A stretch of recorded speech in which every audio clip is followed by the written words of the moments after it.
샬롬, 반갑습니다. 우리 함께 또 우리 북클럽을 하게 된 우리 모든 형제 자매들 축복하고 또 환영합니다. 네, 우리가 이번에는 우리 잔 스톳의 제자도라는 책을 우리 함께 나누게 됐습니다. 그래서 우리가 제자로서 우리가 앞으로 어떻게 또 살아가야 하는지, 또 제자로서 어떤 삶 속에서 우리가 그리스도를 어떻게 따라가야 할지를 좀 나누어 봤으면 좋겠습니다. 여러분들도 잘 아시다시피 우리 남가주 사랑의 교회는 제자 훈련하는 교회입니다. 그런데 그 제자 훈련이 훈련에서 제자를 만드는 것이 아니라 제자들이 당연히 마땅히 받아야 할 훈련을 받는 것이죠. 그렇기 때문에 우리가 훈련을 받았다고 해서 제자로 완성된 것이 아닙니다. 제자라는 것은 계속해서 우리가 우리의 이 땅 가운데에서 삶을 마감할 때까지 계속해서 그 그리스도를 붙잡고 따라가는 것입니다. 예수님께서는 특별히 우리들을 제자로 부르셨어요. 우리들에게 찾아오셔서 우리들을 택하시고 우리들을 부르셨습니다. 제자로 부르신 것이죠. 그것이 그 시대의 제자상과는 조금 다른 모습이에요. 그 시대 때는 사실 이 제자들이 스승을 찾아가서 스승님의 가르침을 저에게 전달해 주십시오, 가르쳐 주십시오 라고 부탁했었는데, 예수님께서는 각 제자들에게 찾아가셔서 나를 따라오라 라고 말씀하셨죠. 그게 무슨 말이냐면, 예수님께서는 자신의 제자들을 고르시고 선택하시고 그들을 부르신 것입니다. 그렇게 제자의 삶은 우리가 부르심을 받은 우리가 예수 그리스도를 끝까지 따라가고 쫓아가고 또한 그분을 닮아가는 것이에요. 왜냐하면 그것을 위해서 예수님께서 우리를 택하셨기 때문입니다. 로마서 8장에 보면 하나님께서 우리를 택하신 이유, 그리고 우리를 정하신 이유가 그 아들의 형상을 닮아가게 하기 위해서이다 라고 말씀하신 겁니다. 그리스도인도 제자도 결국 그 아들의 형상, 바로 예수 그리스도를 닮아가고 따라가는 것이 그 삶의 목적이 되는 것입니다. 그래서 제자 훈련은 끝이 없습니다. 우리가 끝날까지, 우리의 마지막 호흡을 다하는 그날까지 예수님을 따라가고 예수님을 닮아가는 삶, 그것이 제자의 삶인 것이죠. 그렇기 때문에 우리가 함께 이 책을 나누면서 우리 제자로서의 삶, 그리고 제자로서의 예수님을 따라가는 것을 다시 한번 돌아보고 그분을 간절히 붙들면서 따라가는 제자의 삶을 살기 원합니다. 특별히 잔 스톳은 복음주의자로서 참 많은 영향을 교회와 선교에 끼친 사람입니다. 그런데 이 잔 스톳이 그 인생의 막판에 가서 죽기 몇 년 전에 썼던 이 책이 제자도인데요. 아주 심플하면서도 묵직한 제자도에 대한 이야기를 적고 있습니다. 그래서 이 잔 스톳이 말하는 8가지의 제자도의 핵심 원리를 우리가 나누면서 우리 삶을 되돌아보고 다시 한번 제자로서의 삶을 붙드는 저와 여러분이 되었으면 합니다. 그래서 오늘 그 첫 번째 시간으로 우리가 나누고 싶은 것은 불순응입니다. 챕터 1, 불순응, non-conformity죠. 잔 스톳은 그렇게 말하고 있습니다. 예수님께서 우리를 이 세상 가운데 보내셨다. 근데 우리가 교회가 이 땅 가운데 살아가면서 2가지를 조심해야 한다. 2가지 주의를 조심해야 하는데, 첫 번째는 도피주의고 두 번째는 순응주의입니다. 하나님께서 그 아들을 통해서 우리를 이 땅 가운데 보내셨죠. 그리고 우리를 거룩함 가운데에서 그분의 거룩함을 지키면서 이 땅 가운데에서 빛과 소금으로 살아가기를 원하셨습니다. 그렇기 때문에 우리는 이 세상 가운데에서 도피하여 살아가면 안 됩니다. 예전에 옛날 그 초기 기독교 때에는 수도원을 만들어서 기독교인들이 수도원에 모여 살면서 이 더러운 세상, 이 세상 가운데 살아가지 않으려고, 자신의 거룩함을 지키려고 도피해서 살았던 적이 있습니다. 근데 이것은 성경적인 모습이 아니라고 말하는 것이죠. 또한 그에 반해서 순응주의도 우리가 피해야 합니다. 이 세상과 닮아가는 것, 이 세상을 따라가는 것을 우리가 계속해서 이어간다면 결국 이 세상과 교회에 다른 점이 없어지겠죠. 그렇기 때문에 우리가 피해야 할 것, 도피주의 그리고 순응주의, 이 2가지를 피하고 어떻게든 이 세상 가운데에서 예수 그리스도를 따라가면서 그 거룩함을 지켜내는 것이 제자의 삶이다라고 잔 스토트는 말하고 있습니다. 자, 그렇다면 우리가 이 세상에 순응하지 않기 위해서 불순응하는 삶을 살아가야 된다라고 이야기하고 있는데요. 잔 스토트는 간단하게 네 가지로 이 세상이 우리에게 주는, 우리를 유혹하는 네 가지의 세상의 풍조에 대해서 이야기하고 있습니다. 그래서 이 네 가지 세상의 풍조에 대해서 우리가 한번 이야기해보고, 그리고 각 세상의 풍조마다 어떻게 그것에 불순응하면서 우리의 거룩함을 지킬 수 있을까 한번 생각해보기 원합니다. 첫 번째는 다원주의입니다.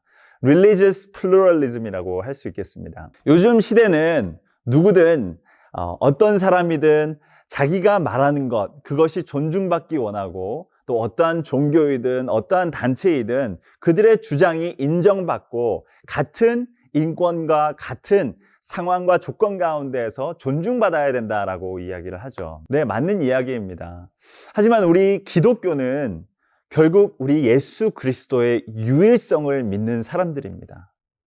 예수 그리스도만이 우리의 죄를 위해서 이 땅 가운데 오셔서 십자가에 달리셨고, 바로 그 예수 그리스도만이 그 부활을 통해서 우리에게 새로운 생명을 주실 수 있는 분이라는 것을 믿는 것이죠. 그래서 잔 스토트는 그 책에서 이 세상의 모든 사람들이 위대한 사람은 될 수 있지만 유일한 사람은 될 수 없다. 오직 유일하신 구원자는, 유일하게 죽음을 이기시고 부활하신 분은, 유일하게 우리에게 새 생명을 주실 수 있는 분은 우리 예수 그리스도밖에 없음을 분명하게 이야기하고 있습니다. 자, 그러니까 이 세상과의 풍조가 우리 기독교의 가치관과 부딪히는 것이죠. 그러면 이러한 상황 가운데서 우리가 어떻게 살아갈 것인가? 잔 스토트는 우리에게 최대한 겸손하게 이 세상 가운데 나아가지만 동시에 그리스도의 유일성은 인정하고 그것을 전파하라라고 이야기합니다. 그러니까 우리가 믿지 않는 친구들, 다른 종교에 있는 사람들에게 강권적으로, 그리고 무언가 찍어 누르는 듯이 우리가 말하는 것이 아니라 우리가 겸손과 섬김의 행동과 그런 태도로 나가되 동시에 우리가 예수 그리스도의 유일성은 포기하지 말라라고 이야기하는 것이죠. 네, 두 번째로는 물질주의입니다. 메테리얼리즘이죠. 네, 우리가 이 세상을 살아가면서 여러 가지 물질을 쌓기도 하고 잃기도 합니다. 그리고 물질은 우리가 중요하게 기억해야 할 것은 하나님께서 만드신 아름다운 것들입니다. 이 자연도 물질로 만들어져 있고 또 우리 인간도 결국 우리의 육을 가지고 있습니다. 그런데 여기서 잔 스토트이 말하는 물질주의는 그러한 이 물질들이 나쁘다거나 악하다는 것이 아닙니다. 대신 그 물질을 악용하고 오용하는 인간들의 마음을 말하는 것이죠. 그렇기 때문에 많은 사람들이 요즘 주식도 하고 돈에 관심이 많고 또한 물질에 관심이 많은 그런 세상의 풍조 가운데 우리가 살아가고 있습니다. 그러나 우리가 붙잡아야 할 것은 이 물질은 결국 하나님께서 주신 하나님의 은혜이며, 또한 이 물질을 통해서 그리스도인이라면, 제자라면 그것이 삶의 목적이 되는 것이 아니라 이것을 통하여서 it means to the end, 하나님의 나라와 하나님의 영광을 위해서 이 물질들을 어떻게 사용할 것인가, 이것을 계속 고민해야 된다고 말하고 있습니다. 그리고 결국 이것은 하나님께서 주신 것이기 때문에 검소한 청지기로서 하나님께서 주신 것을 또 하나님을 위하여서 어떻게 사용할 수 있을까 계속 우리가 고민하면서 살아가야 된다고 이야기합니다. 세 번째로 잔 스토트이 말하는 세상의 풍조는 상대주의입니다. relativism이죠. 이 세상은 이 땅 가운데 절대적인 진리, absolute truth가 없다라고 이야기하고 있습니다. 문화와 그리고 우리가 살아가는 곳에 따라서 진리나 윤리, 성윤리, 도덕적 윤리가 바뀔 수 있다라고 말을 합니다. 하지만 우리 기독교는 무엇이라고 말합니까? 오직 하나님께서 주신 말씀, 그 진리만이 흔들리지 않는 이 우리의 삶의 파운데이션이라고 말하죠. 그렇게 우리가 믿습니다. 그렇기 때문에 세상 사람들이 지금은 시대가 변했기 때문에 이게 맞아, 지금은 시대가 변했기 때문에 이건 틀려 라고 말할 수 있지만 우리는 예수 그리스도 그분의 말씀을 믿는 사람들이기 때문에 절대 진리가 있다, 라고 믿습니다. 그것이 제자의 마음가짐이죠. 그리고 그렇기 때문에 우리가 예수 그리스도의 말씀을 따라 살아갑니다. 이렇게 우리는 상대주의에 흔들리지 않고 절대 진리를 믿으며 살아가는 사람들인데, 이 땅 가운데서 그렇다면 우리는 어떠한 마음가짐을 가지고 어떠한 태도로 살아가야 할까요? 그것은 오직 우리 주님의 말씀에 순종하는 순종의 공동체로, 순종의 제자로 살아가는 것입니다. 우리가 주님께서 우리를 사랑하셔서, 그리고 우리가 행복하고 축복받기 위해서 주님의 말씀을 주셨다는 것을 믿고요.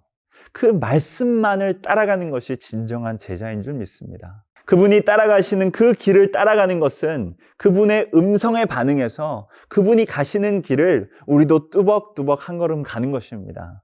이 세상이 변하고 만물이 변하여도 변하지 않는 것은 우리 주님의 말씀입니다. 우리가 주님의 말씀을 붙들고 살아갈 때에 진정한 순종의 공동체로 살아가는 것이고, 그것이 진정한 제자의 모습입니다. 그리고 네 번째로는 나르시즘입니다.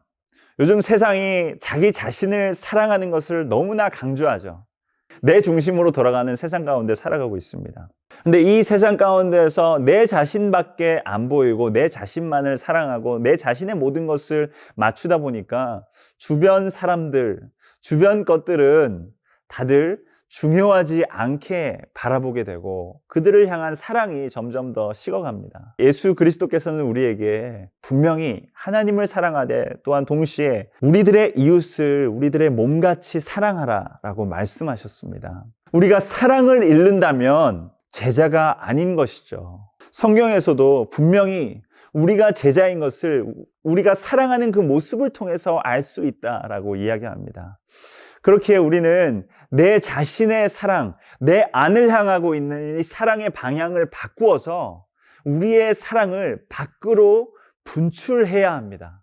우리가 함께 또 살아가는 우리 형제 자매들, 교회 안의 형제 자매들은 물론이고요. 또 우리 주변에 있는 이웃들, 그리고 우리 선교지에 있는 우리 선교 대상들, 우리 모든 곳에 우리의 사랑이 이 안을 향하는 것이 아니라 그 사랑이 밖을 향해야 합니다. 이렇게 오늘 우리가 이야기한 네 가지 세상의 풍조가 있습니다. 그리고 예수님이 우리에게 말씀하시는 것처럼 우리는 이 세상을 본받지 않고 이 세상을 따라가는 것이 아니라, 이 세상의 것이 되는 것이 아니라 이 세상에 살아가되 이 세상을 닮아가지 않는 삶, 대신 예수 그리스도를 닮아가는 삶을 살아가야 하겠습니다. 그래서 오늘 우리가 나눈 그 불순응에 대한 부분들을 우리가 깊이 좀 고민해 보았으면 합니다. 그래서 우리가 이 땅 가운데 살아가면서 이러한 세상의 풍조들이 있는데 어떻게 하면 우리가 이 세상에서 도피하지 않는 동시에 거룩함을 지키면서 이 세상과 똑같아지지 않을 수 있을까? 이 세상과의 경계선을 지키면서도 어떻게 이 세상 가운데에서 살아갈 수 있을까? How can we remain in the world, but not of the world? 이 부분을 우리가 함께 고민하면서 또 기도하면서 예수 그리스도를 닮아가는 우리가 되었으면 합니다. 그래서 우리가 다음 시간에 나눌 것은 그러면 우리가 닮아야 할 그분, 예수 그리스도, 그분에 대한 어떤 것을 닮아야 하는지 한번 나눠보도록 하겠습니다.